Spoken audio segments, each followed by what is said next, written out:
Natália deu aula na Câmara dos Deputados e cala os bolsonaristas. Pessoalmente, eu acho que Bolsonaro merecia ficar preso para sempre. Mas isso só me reafirma a importância dos direitos humanos. Porque se cada um aqui fosse decidir conforme suas vontades, suas convicções pessoais, não existiria Estado de Direito. Já pensou se os deputados que estão aqui falando na prisão, achando ruim a prisão de Bolsonaro, se eles ainda estivessem dizendo que bandido bom é bandido morto? O ex-presidente talvez vá deixar de ter direito, por exemplo, àquela saída temporária dos dias, né, que foi praticamente extinta pelo Congresso, mas que quando ele estiver no semiaberto, quiser trabalhar ou estudar, Bolsonaro, aí ele vai poder ter acesso. 2025. Quanto tempo esse país precisou para amadurecer até o ponto de colocar no banco dos réus golpistas? Eu sou de Natal, Rio Grande do Norte, presidente. Queria dizer o que eu estava fazendo no dia do segundo turno. Eu estava indo junto com outros advogados, porque também sou, ao Tribunal Regional Eleitoral, para fazer uma denúncia da ação que estava correndo naquele dia, de tentar impedir o fluxo de eleitores, não só no meu estado, mas em tantos outros estados do Nordeste. Aqueles atos representaram uma forma de jogar no lixo o voto do nosso povo.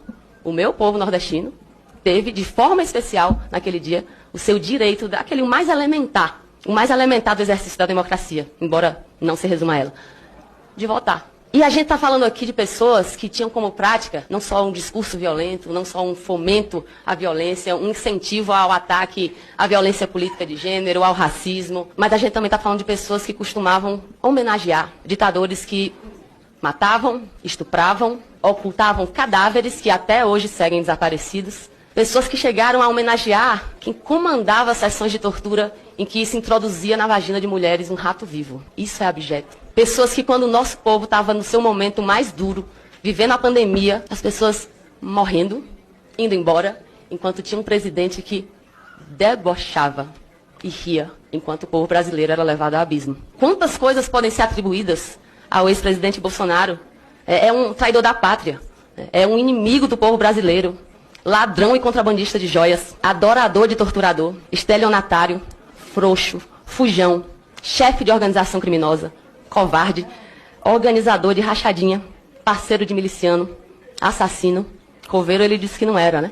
Um genocida, um mentiroso compulsivo, um obstrutor da justiça, um fraudador de cartão de vacina, um traficante de medicamento proibido, essa foi uma das mais recentes que a gente descobriu, um espalhador de vírus, uma fraquejada da humanidade, um propagador de fake news, um racista, um mau militar, um péssimo presidente. Essa cena toda que eles estão fazendo, de repente todo mundo ficou doente, há um mês estavam dizendo que era um candidato a presidente, que ia rodar o Brasil, e aí de repente está todo mundo doente, sem condições. Um ex-ministro que disse que desde 2018 estava com Alzheimer. Alzheimer é uma doença séria, presidente. E que está sendo usada agora para se referir a um período, inclusive, em que esse condenado estava exercendo um mandato no governo federal. É óbvio que punir golpistas não garante que nada errado venha acontecer depois. Mas se a gente não pune, isso é praticamente uma certeza. Uma certeza de que vai acontecer de novo. E a gente está falando do ex-presidente que, quando era deputado, tinha na porta do seu gabinete um cartaz que dizia assim: quem procura osso é cachorro. Ele se dirigia aos familiares daquelas pessoas que foram assassinadas pela ditadura e tiveram os seus corpos ou escondidos até hoje ou destruídos. Ele se dirigia a essas famílias como cachorros. É por tudo isso que a gente tem que celebrar o que aconteceu nessa semana. E a gente tem falado muito sobre o ex-presidente, hoje condenado, preso, Jair Bolsonaro. Mas eu queria ainda aqui mencionar a importância simbólica e pedagógica da condenação dos generais que tentaram dar um golpe. As nossas Forças Armadas precisam disso, que isso aconteça. Nunca havia acontecido nada.